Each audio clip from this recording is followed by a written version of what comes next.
नमस्कार बच्चों। हमारा जो टॉपिक चल रहा है प्राचीन भारतीय इतिहास के मुख्य स्रोत।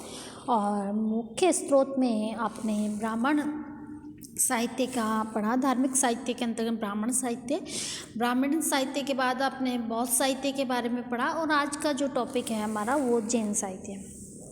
तो बच्चों मैं आपको बता दूं कि जो प्राचीन काल का जो समाज था उस पे जैन धर्म और बौद्ध धर्म का उनके जीवन में बहुत महत्वपूर्ण स्थान है।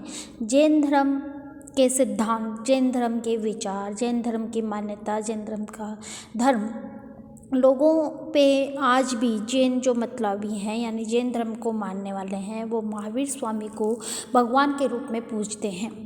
और उस समय महात्मा बुद्ध यानी बौद्धिज्म यानी बुद्ध धर्म को मानने वाले महात्मा बुद्ध को, तो यहाँ जैन साहित्य है का अध्ययन हम करेंगे इसी के अंतर्गत। तो जैन साहित्य बहुत ही विशाल है। अधिकांश में वे धार्मिक साहित्य ही है। संस्कृत, प्राकृत और अपभ्रंश भाषाओं में ये साहित्य लिखा गया है। अब बच्चों आप नोट करेंगे कि ये जो साहित्य है जैन साहित्य वो किस किस में लिखा गया है। संस्कृत में लिखा गया है, प्राकृत में लिखा गया है और अपभ्रंश भाषाओं में ये साहित्य लिखा गया है। भगवान महावीर स्वामी की प्रवृत्तियों का केंद्र जो था वो मगध रहा है।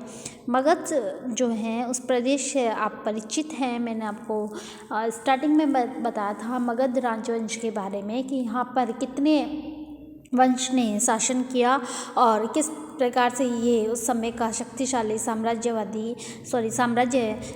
विस्तारवादी केंद्र रहा है।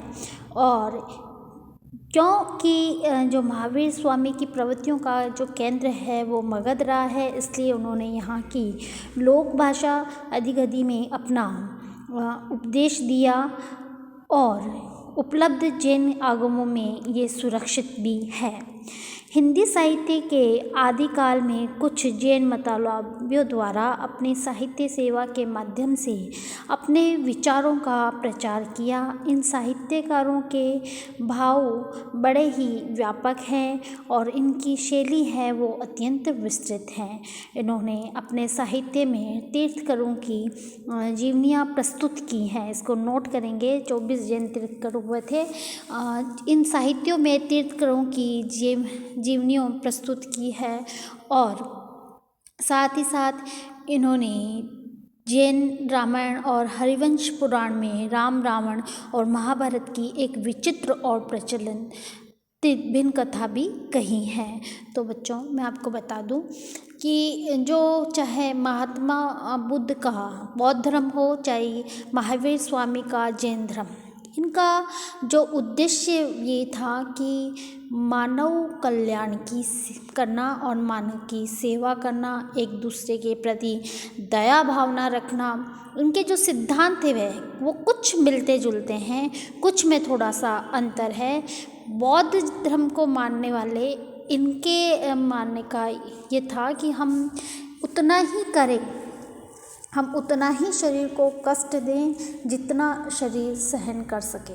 जो जैन धर्म के मानने वाले हैं इसमें भी दो, जैसे बौद्ध धर्म आगे जाके दो शाखाओं में विभक्त हुआ था। एक था हीनयान और दूसरा था महायान।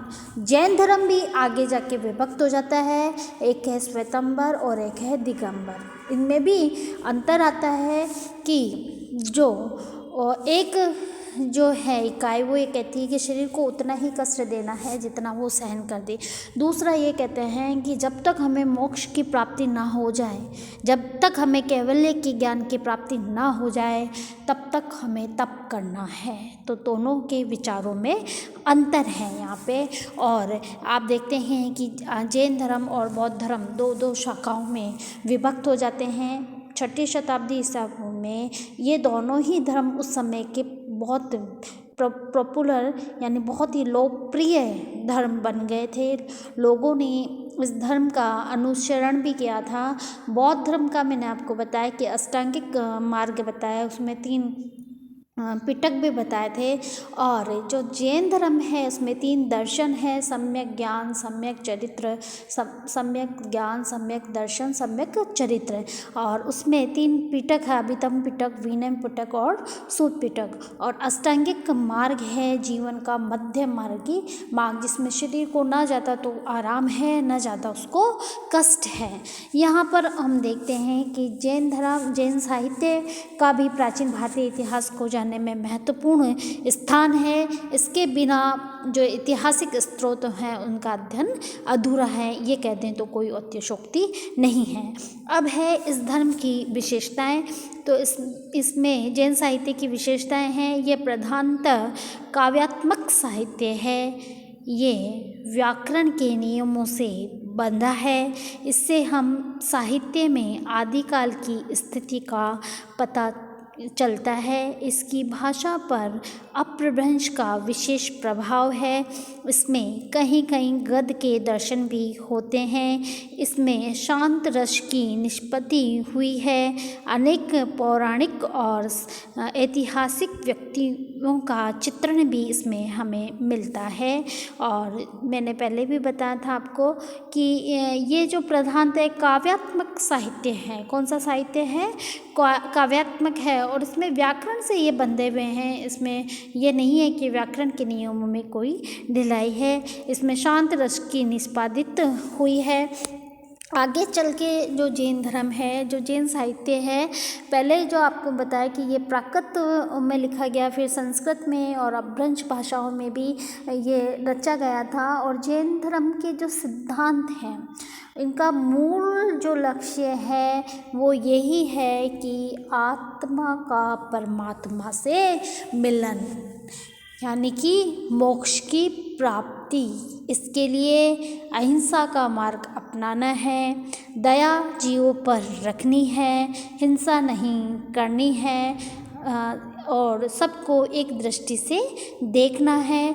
शरीर को इन्होंने ये माना है कि शरीर नश्वर है, इस पे हमें ज़्यादा वो करनी, ऐशों में आराम में नहीं जीना है, हमें शरीर को कष्ट देना है। आपने देखा कि मौर्य काल में जो चंद्रगुप्त मौर्य, जो कि मौर्य वंश का संस्थापक था, वो अंतिम समय में जैन धर्म को स्वीकार कर लेता है और स्वर्णबेरगेला की पहाड़ी पे जाकर उसने अंतिम समय वहाँ पर अपना व्यतीत किया था। तो देखिए कि वहाँ उस समय के राजाओं ने भी जैन धर्म को स्वीकार किया था, उसे राजकीय संरक्षण भी प्राप्त दिया था। तो यहाँ पर आपने देखा कि जैन साहित्य, इसको आप बांट लेंगे कि पहला कि जैन साहित्य जैन धर्म जिसका संस्थापक है महावीर स्वामी। जैन धर्म कब प्रचलित हुआ, जैन धर्म क्या है, जैन धर्म जो है, जैन साहित्य वो किस भाषा में लिखा गया है, किस काल में लिखा गया है, इसकी क्या विशेषताएं हैं, ये किस 2 वर्गों में कौन कौन से में विभाजित हुआ, कौन कौन से इसकी 2 मुख्य शाखाएं हैं। तो एक है दिगंबर और एक है श्वेतांबर। इन दोनों, जैसे कि बौद्ध धर्म में एक हीनयान है और एक महायान है। तो आप इसको और अच्छे से विस्तृत रूप से पढ़ेंगे। फिर आगे देखेंगे कि अशोक जो था वो बौद्ध धर्म को मानने वाला था और बौद्ध धर्म के लिए उसने बहुत सारा प्रचार प्रसार भी किया और राज्य के संरक्षण भी प्राप्त किया। क्योंकि कलिंग युद्ध की घटना के बाद जब उसने युद्ध भीरु की नीति का परित्याग कर दिया और धर्म भीरु की नीति को उसने धारण कर लिया, वहीं से उसने बौद्ध जो धर्म भिक्षुक थे वो उपगुप्त और तिश से उसने धर्म की दीक्षा ली थी और वो बौद्ध धर्म का मानने वाला बन गया था, बौद्ध धर्म अनुयायी हो गया था। लेकिन उसने जैन धर्म के लिए भी प्रयास किया था, उसने जैन धर्म का भी प्रचार प्रसार किया। इसका उल्लेख, उसके प्रमाण हमें उसके अभिलेख और शिलालेखों में मिलता है। और आगे आपने देखा कि कई और अन्य राजाओं ने जो मौर्य काल के थे, उन्होंने भी, चंद्रगुप्त जो विक्रमादित्य हैं, उसने भी जैन धर्म को कहीं ना कहीं, चाहे थोड़ा बहुत ही हो, लेकिन उसे राजकीय संरक्षण प्राप्त दिया था। इसकी जो शाखाएं हैं, आगम निगम, जो जैन धर्म की शाखाएं हैं, वो विभक्त हो जाती है और जो दिगंबर और श्वेतांबर में ये विभाजित होता है, तो इसके जो अनुयायी है वो भी विभाजित हो जाते हैं। तो फिर भी इस जैन धर्म कहते हैं कि जैन साहित्य है वो प्राचीन भारतीय इतिहास के स्रोतों में महत्वपूर्ण स्थान रखते हैं। आगे इसी कड़ी में हम ये लेते हैं कि प्राचीन भारतीय इतिहास के मुख्य स्रोतों में धार्मिक साहित्य तो हो गया, आपने पढ़ लिया धार्मिक साहित्य। दूसरा आता है पुरातात्विक सामग्री। क्या है पुरातात्विक सामग्री? किसे कहते हैं पुरातात्विक सामग्री? जैसा कि नाम से ही स्पष्ट है, जो पुरानी है, जिसको खोजा गया है, जिससे हमें उस समय की तत्कालीन राजनीतिक, सामाजिक, आर्थिक दशा का चित्रण प्राप्त होता है, वो पुरातात्विक सामग्री में आता है। ऐसे में हमने लिए थे अभिलेख, शिलालेख, स्मारक, चैत्य, विहार उस समय के, और सिक्के, ये हमने पुरातात्विक सामग्री में लिया है। तो पुरातात्विक सामग्री जिसमें C14 एक विधि है, रेडियो कार्बन विधि, इसके माध्यम से हम ये पता लगा सकते हैं कि ये पता जब लगता है कि किसी मृत पशु या मानव की आकृति मिले और उस पर ये C14 रेडियो कार्बन विधि लगाकर हम ये मालूम कर सकते हैं कि ये किस काल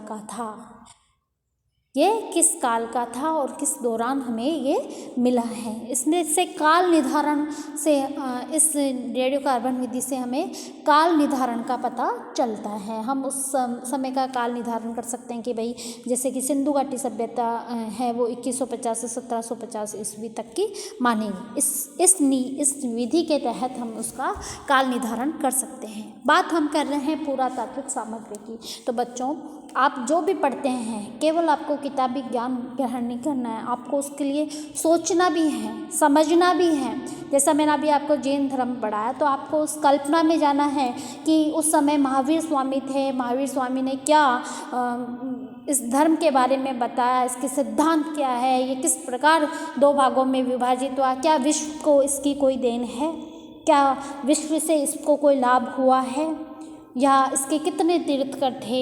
ये चीज़ें आपको अलग से जब भी आपको पढ़ाया जाता है तो आप इसको नोट करके रखेंगे। अब है पुरातात्विक सामग्री। पुरातात्विक सामग्री तो हमने देखा कि अभिलेख हम लेते हैं। अभिलेखों के बारे में मैंने आपको उसमें पढ़ाया था मौर्य काल के इतिहास को जानने के साधन में। उसमें अशोक के अभिलेख आए थे। अभिलेख क्या है, या अभिलेखों की लिपि कितनी प्रकार की है, या अभिलेखों से हमें क्या जानकारी मिलती है। अभिलेख शिलालेख हैं।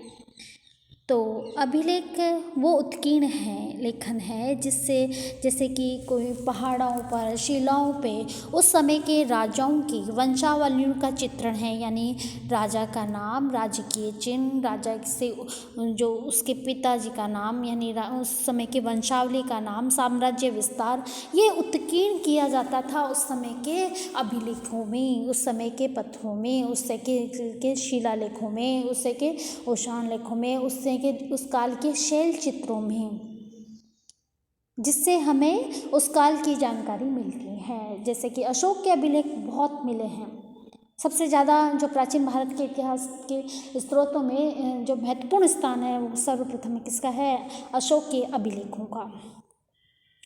तो यहाँ पर आप अभिलेखों को देखेंगे। अभिलेख किसे कहते हैं?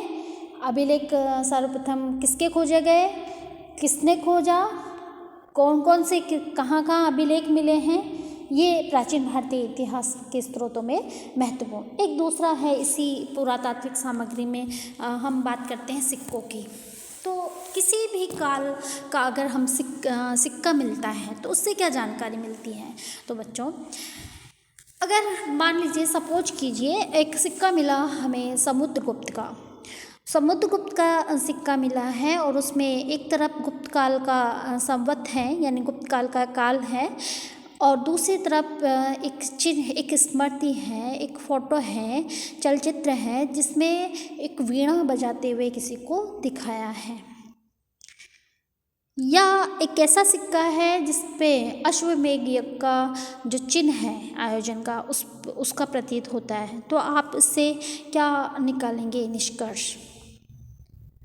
आप इससे ये निष्कर्ष निकालेंगे कि जैसे कि एक राजा का काल निर्धारण एक संवत चिन्ह है कि ये उस समय का सिक्का है, और किसी को वीणा बजाते हुए तो उस राजा की पहचान करके आप ये निष्कर्ष निकालेंगे कि जैसा कि समुद्रगुप्त को वीणा बजाते हुए दिखाई देना, यानी समुद्रगुप्त को संगीत में रुचि थी।